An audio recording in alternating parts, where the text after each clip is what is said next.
Hi, welcome back to Guessagaingaming. I'm back with installment 2 of my 3-part review, possibly a 4-part review of Marvel's Midnight Suns. So if you watched the first review, that was just me talking about what I think about the game overall, about how I approached it coming into it, about the reasons I hadn't got it in advance, and what I thought since I've been playing it.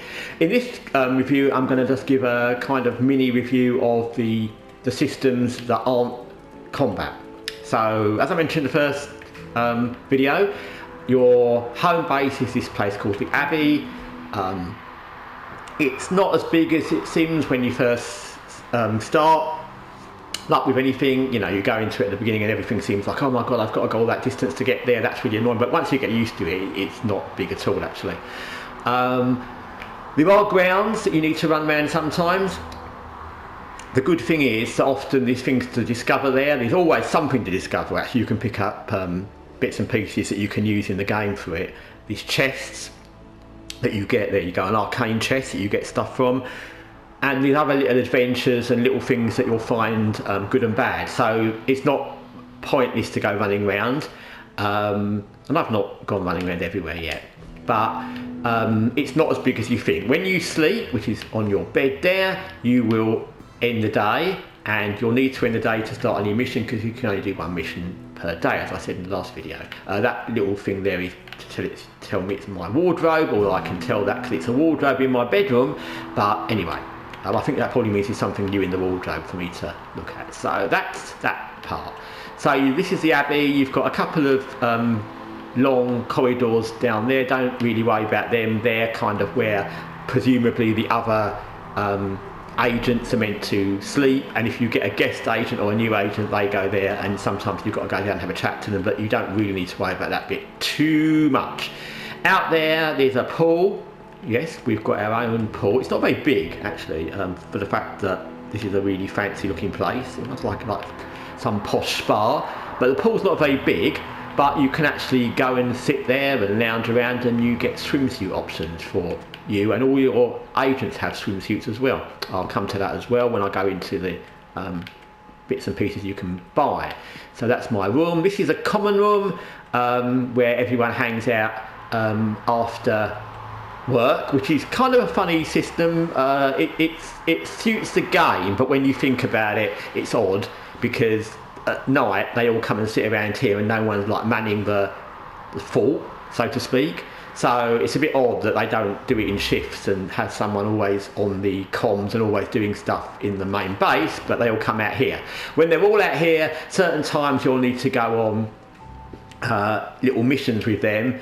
Not missions, little excursions to kind of boost your friendship. You usually get a chance to go with anyone you want, but you can only go with each one a certain amount of times in a certain period, so you can't keep going with the same ones.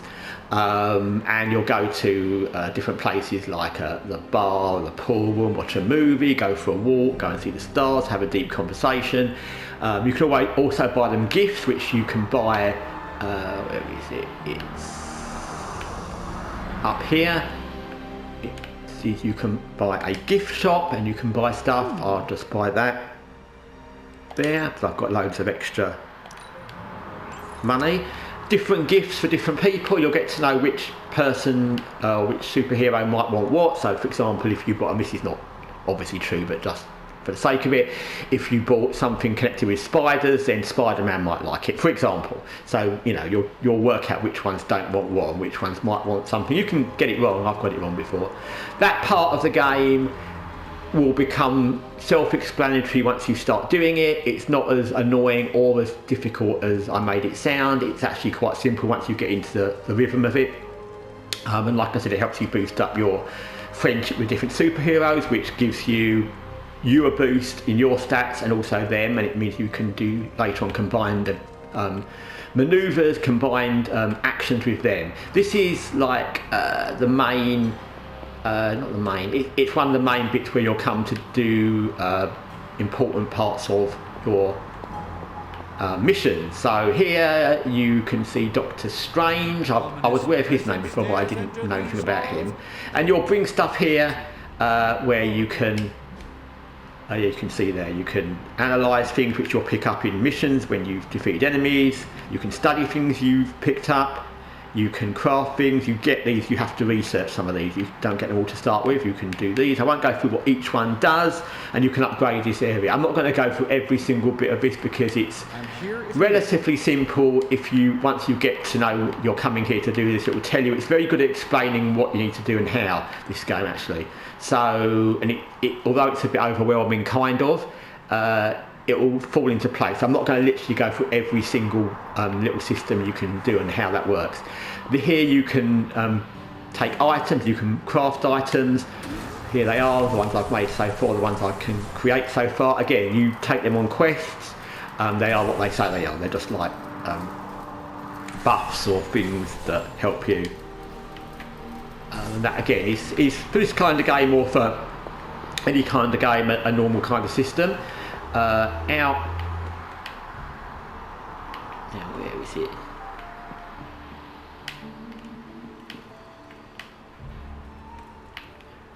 So you've got the corridors here, you've got this, you've got that.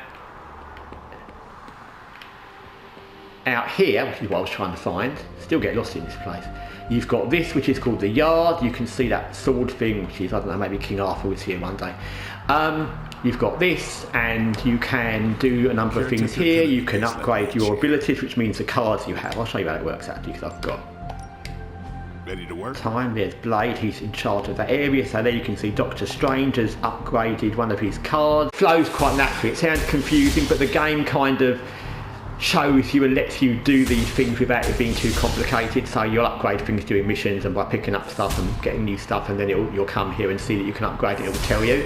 So you just upgrade it like that, and then you've got a better card which you can equip if you wish. Sometimes there's more than one. Oh, she's got one as well. Okay. You'll need these things at the top, which you probably saw. I'll come to that in a minute, to upgrade things, but I've always found I've had enough of it. You can also do combat therapy, something you pick up later on with research, which means if one of your heroes is injured, which they often are, they will be helping themselves to level up one of their stats while they're injured. And you've got yard upgrades, which is self-explanatory. And daily sparring, you take one of the superheroes and you daily spar. It's not something you have to physically do, it'll just do it in a little cutscene, very small cutscene. And by doing that, you'll level up your friendship and abilities with that one person. A bit like the going on little detours with your superhero friends. That also something you can only do a set amount of times with each one in a space of time, so you can't keep taking the same person all the time. Okay, that's that. Then you've got this, which is the kind of war room, I guess it's called. I think it's called that as well. You've got this thing, which is where you're checking on intel from the other side, the baddies. You've got this where you can interact, you can send. Again, it's a bit like some of those early XCOM games, an Enemy Within, where you can send agents to do something and you're not physically doing it yourself. So you can send heroes to do other things. You can only send one at a time. There is an upgrade where you can send two, but I haven't got it yet. 2 different missions at a time, and you just send people based on how much intel you've got, which is on the top right, and then you can see the little blue balls, and you've got, that's how much it costs. So if I was to do that, it would cost 12 and I've got 19. You get intel from going on different missions, and you can upgrade this area as well. Okay, I'm not going to go into every single little detail because there's a lot. Then there you've got your mission table, where you select the missions you want, and you can see you've got at the beginning you've only got like the story missions, which are the purple ones, but as it goes on you get more just general kind of side missions like in XCOM. And then you can see you've got that. Almost always there'll be a particular superhero you've got to take with you. I don't know why they do that. Sometimes I do, but sometimes I don't know why it's necessary. So you can see the little thing at the top there, that little like striking lightning strike is Storm. That one I think is Iron Man. That's Spider-Man, that's Storm. So you have to take that Spider-Man. Oh, who's that one then? Anyway, doesn't matter. You have to take a different one. That's Doctor Strange. So you have to take a different superhero, and you're only allowed to take 3, and usually it will tell you at least one you have to take. So that one's Captain Marvel, and she has to go on that mission. I don't know, again, I don't know why they do it like that, but sometimes it makes sense because there's a particular attachment to that mission and that storyline with that superhero, but sometimes they just tell you you've got to take a particular one, which is fine. It's what it is. The reason I can't go on that locked mission, by the way, where there was a locked one with Spider-Man, is because he's injured, so that's why he can't go. So you can pick which mission you want, but like I said, you can only do one a day, and then you have to go and sleep to start a new day and do a new mission. The missions, again, like I said, they all, I forgot to say that, they all give up different bonuses. So there you can see you get a gamma coil. Gamma coils give you boosts to your abilities. Artifacts are things you get essences and stuff for loots from. You've got an intel cache, which is what you need to send your agents on separate little missions, which as I showed you. Credits and money, that's self-explanatory. You need that to upgrade things. Blueprints are for abilities, so you get different stuff. But again, I'm not going to explain every single thing in detail. You'll get to know these things if you've played turn-based games or any kind of RPG kind of games. You'll know this kind of thing. Finally then, for things you kind of need to know about the game systems, this is the overview. So there's research that I can't do, because you can see each one's linked to different things you need. So that one I need to upgrade 3 Captain Marvel abilities, I've done 2. That one I need to go on 6 missions with Spider-Man, I've done 3. That one I can do. That one I need to complete 4 missions with Ghost Rider, etc, etc, etc.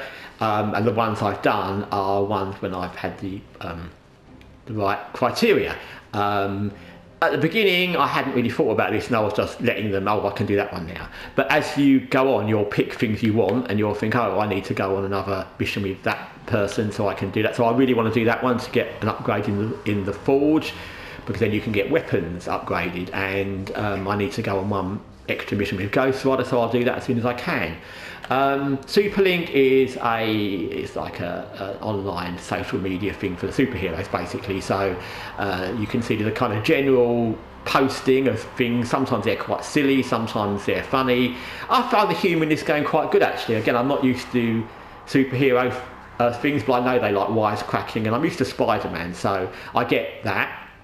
Sometimes they're about things going on in the Abbey, the base. Sometimes they're just random, and it's worth looking through them all just to see what's been said, what's happened. Then you get the separate individual messages from different superheroes. They're directly to you. When you respond, it usually means you'll end up going to meet them. Don't worry, when you go to meet them, the game will transfer you to the meetings, but you haven't got to run around looking for them. The map I've already shown you is what it is. It's a map. Heroes, there's all your heroes. You can decide to do different things with them. I'll show you me. There's me. And there's my deck, which comes relevant in combat, but that's what it looks like. And you can upgrade that or change it. Then you've got your profile, where you can change bits and pieces around, and you've got customization, where you can change your base appearance. Even though you've already set your base appearance, you can change it if you want. Abbey outfit means the things you wear around the Abbey. That's self-explanatory, and you can pick up things, new things you can get, but you usually have to buy them with gloss, which is a strange name for something. It's that blue thing in the right corner. Again, I've always found I've got enough of that for missions. I've never had to worry about it, and you can buy new outfits depending on what you want. You can also buy swimsuits to go and lounge around outside at that pool place. I'm sure there's more swimsuits. You don't really do much with that, but it's a nice thing to have, I guess. You can upgrade little things on your face, stuff like that. And then you've got your combat stuff, and again, I've got 3 so far. Not only can you change the look of them when you have to get these things during missions or via research. Also, you can change the thing you'll pick up. It's called a palette, and you'll pick up different palettes, rare and epic and common, and that will give you, that's how I started. And now I've upgraded to that colour, because I think that colour of that looks slightly better than that, but at one point I was doing that. You can change it around all the time. So that's that. The other hero, just so you know, they also have the same kind of thing but a bit less. They've got the same deck thing. Customisation's a little bit less. I think the more you're friends with them and the more you do with them, they get more stuff. So she's the one I've done the most with. I liked her, and again, I'm not into superhero, I just liked her. I liked her personality. Her name's Nico. I liked her from the minute I sort of met her, so I kind of decided to befriend her. And she's got a different colour to how she started, because again, she's got quite a few upgrades because I've taken on, I think, every mission I could. So she started with that purple colour, but I like that red colour.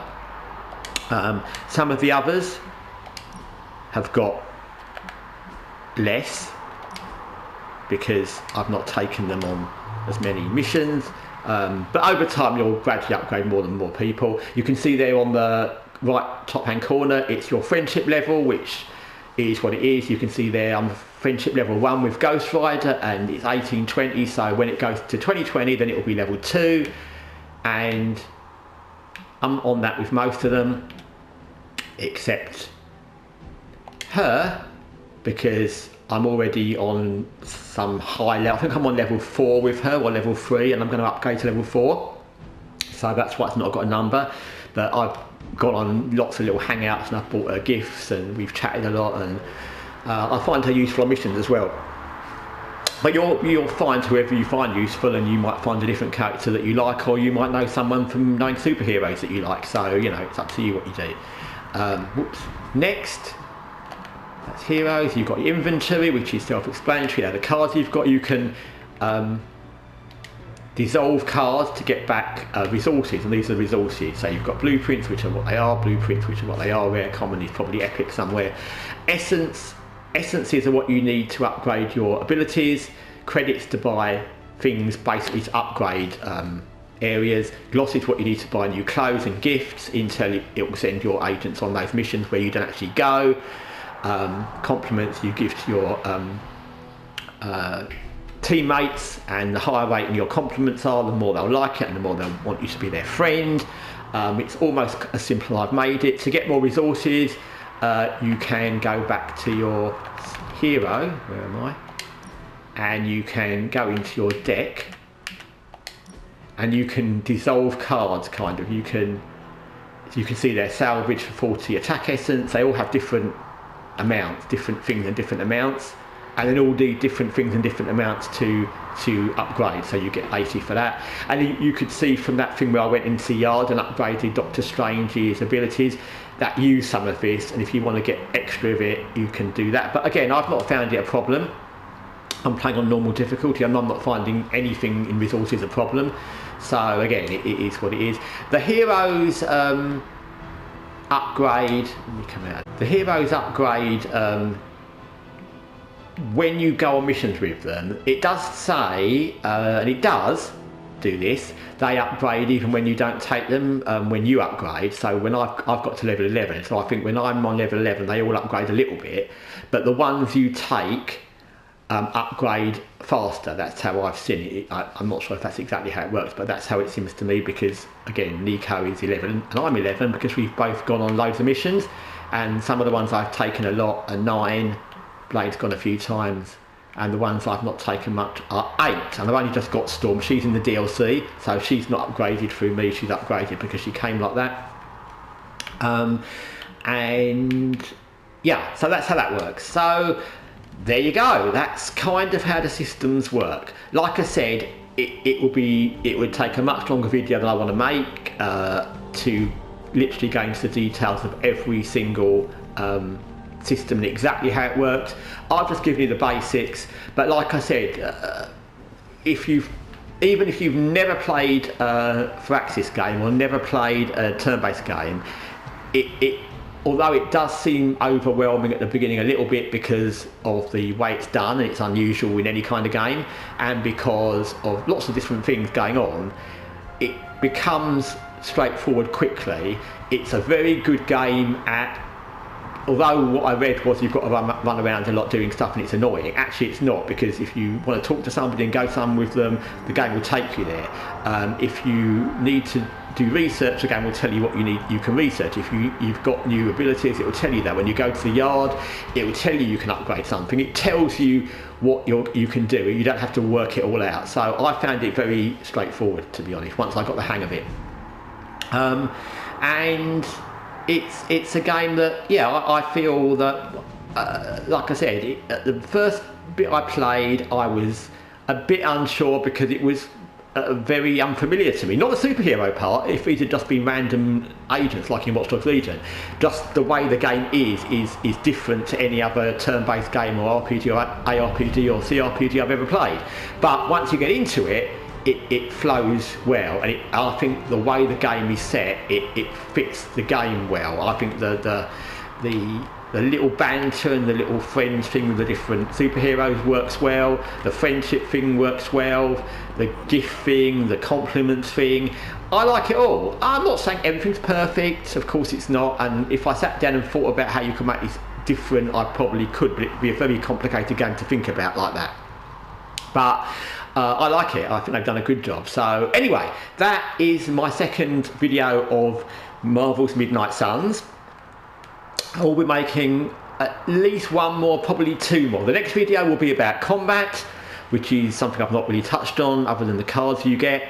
And then the final video, I'll probably do a relatively small video with a kind of overview of the whole game, although I've touched on quite a few bits of that in the last two videos. Anyway, thanks for watching Guessagaingaming. Till next time, take care for now.